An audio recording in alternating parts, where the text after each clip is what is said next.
Quran Surat Ali Imran ayat 89. A'udzu billahi minasyaitonir rajim.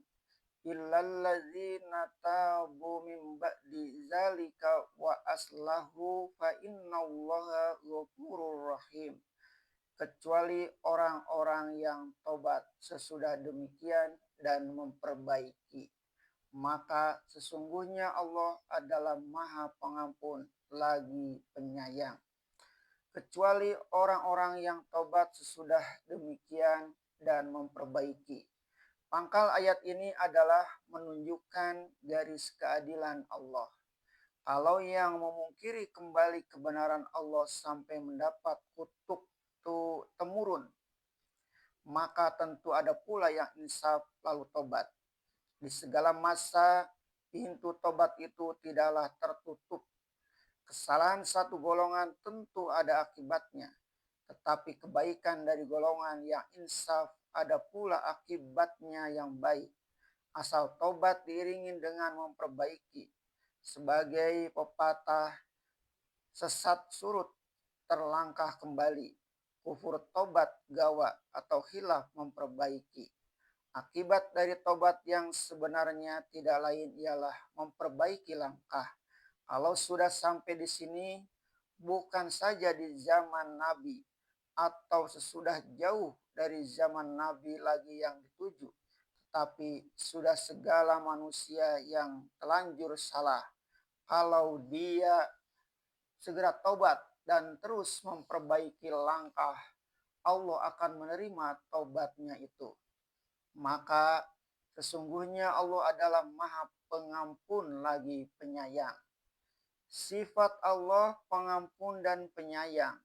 Dia akan menerima orang yang tobat sesudah telanjur. Sebab tobat artinya kembali. Dia telah kembali kepada jalan yang benar karena dia telah menyesal.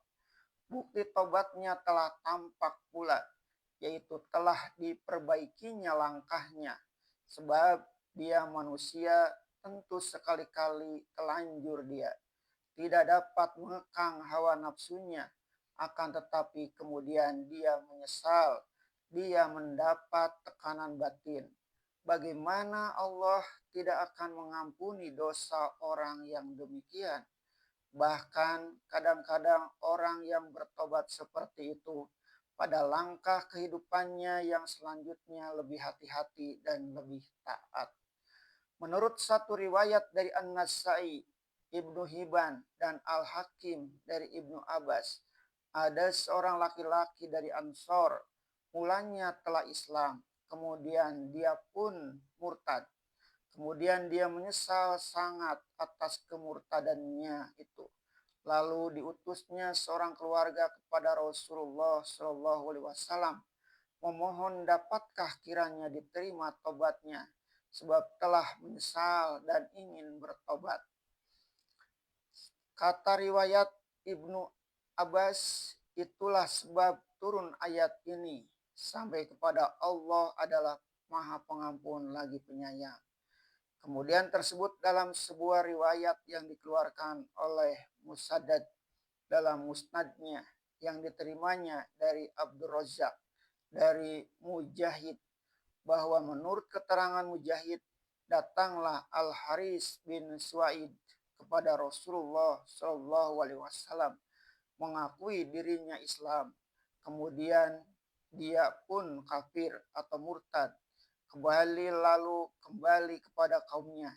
Di waktu itulah turun ayat-ayat ini yang menerangkan bahwa Allah tidak dapat memberi ampun orang-orang yang kembali kafir sesudah Islam. Disambung oleh ayat orang yang tobat. Ayat ini sesudah didengar oleh salah seorang keluarganya, lalu dibawanya kepada Al-Haris. Sedang di waktu itu dia telah menyesal atas kesalahannya. Mendengar ayat itu dibaca, Al-Haris berkata, "Demi Allah, engkau adalah berkata benar, dan Rasulullah lebih benar lagi dari engkau, dan Allah paling benar daripada ketiganya." Lalu dia pun kembali memeluk Islam dengan sebaik-baiknya. Menilik keterangan Mujahid ini dan disambung dengan keterangan Ikrimah terdahulu tadi, rupanya Al-Haris bin Suaid pada mulanya tertarik oleh rayuan Abu Amir Ar-Rahib bersama 12 orang temannya. Kemudian setelah meninggalkan Madinah, Al-Haris menyesal. Akan tetapi semua orang mengetahui di waktu itu bahwa biang keladi yang paling besar adalah Abu Amir. Sedangkan Al-Haris hanyalah turut-turutan saja.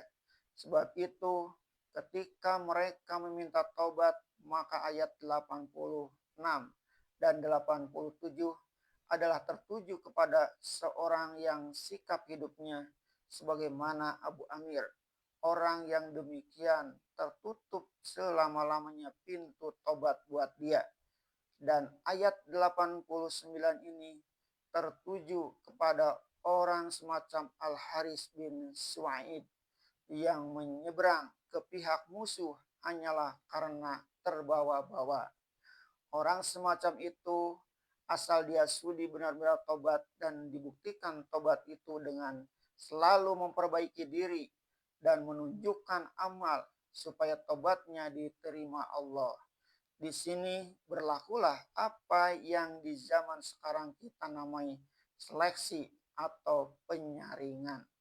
Setelah terjadi penyaringan, penapisan atau seleksi di antara dua macam contoh pribadi, yaitu Abu Amir yang benar-benar pengkhianat besar yang tidak dapat dimaafkan, dan pribadi semacam Al-Haris bin Suaid yang turut terbawa-bawa karena lemah. Keduanya tobat, akan tetapi yang pertama ditolak, sedangkan yang kedua diterima tobatnya. Sekarang datanglah peringatan buat selanjutnya.